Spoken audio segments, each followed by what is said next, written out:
بسم اللہ الرحمن الرحیم۔ خواتین و حضرات السلام علیکم۔ پچھلے کئی ہفتوں سے محترم عمران خان صاحب کی تقاریر کو سامنے رکھتے ہوئے بہت سے احباب نے مجھ سے رابطہ کیا۔ ان کا تعلق ان جماعتوں سے تھا جو یقیناً سیاسی طور پر پاکستان تحریک انصاف کے مخالف ہیں اور وہ نشانہ بناتے ہیں محترم عمران خان صاحب کو۔ میں نے ان کو ہمیشہ یہ بات کہی، میں نے کہا کہ اسلام کا ایک ضابطہ یاد رکھیں کہ اگر کوئی صاحب ایمان بات کرے تو اس کے جملے میں دیکھا جائے گا کہ کہاں ہمیں اگر کہیں جھول نظر آتا ہے تو اس کی اصلاح کی جائے۔ انہوں نے یوں نہیں کہا ہوگا، یوں کہا ہوگا، اگر یہ کہا ہوگا تو زبان کی لغزش ہو سکتی ہے، اگر یہ کہا ہوگا تو انہوں نے شاید انگریزی میں پڑھا ہوگا، اس کی ٹرانسلیشن کر دی ہوگی اردو کے اندر۔ کیوں؟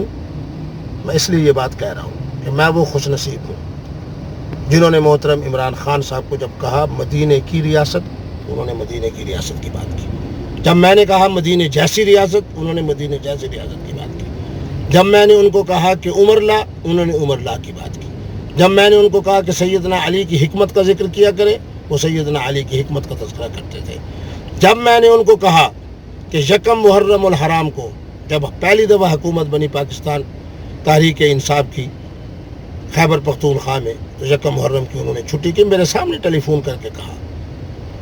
بات یہ ہے کہ ایک آدمی ایاک نعبد و ایاک نستعین پڑھ رہا ہے، خاتم النبیین کے حوالے سے ایک پوری انہوں نے کمیٹی کے تحت ایک پورا نظام بنا دیا، اور اسی طریقے کے اوپر جناب انہوں نے اپنے اقتدار کے زمانے کے اندر جو خیر کے کام کیے۔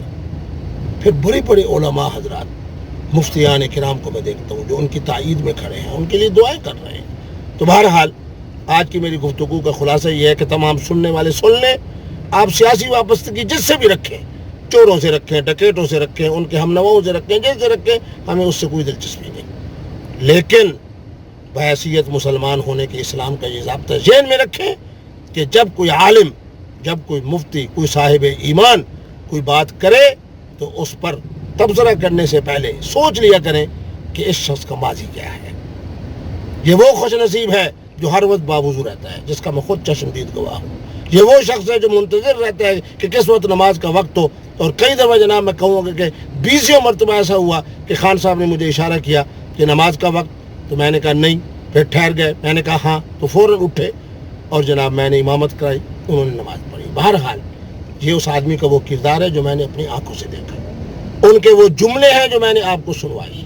اس لیے خدا را اسلام کے اس قانون کو سامنے رکھتے ہوئے محترم عمران خان صاحب جو صاحب ایمان بھی ہے، عاشق رسول بھی ہے، سیدنا فاروق اعظم سے کمال درجے کی عقیدت و محبت بھی رکھتے ہیں، ایاک نعبد و ایاک نستعین بھی پڑھتے ہیں، مدینے جیسی ریاست بھی کہتے ہیں، عمر لا بھی کہتے ہیں، ان پر کسی قسم کی گفتگو کرنے سے پہلے خدا را تبصرہ کرنے سے پہلے سوچ لیا کریں، اپنی قبر کو سامنے رکھیں، اور آج کے بعد کسی قسم کی کوئی حرض اثر نہ کریں۔ وہ صاحب ایمان ہیں، وہ صاحب ایمان ہیں، وہ صاحب ایمان ہیں۔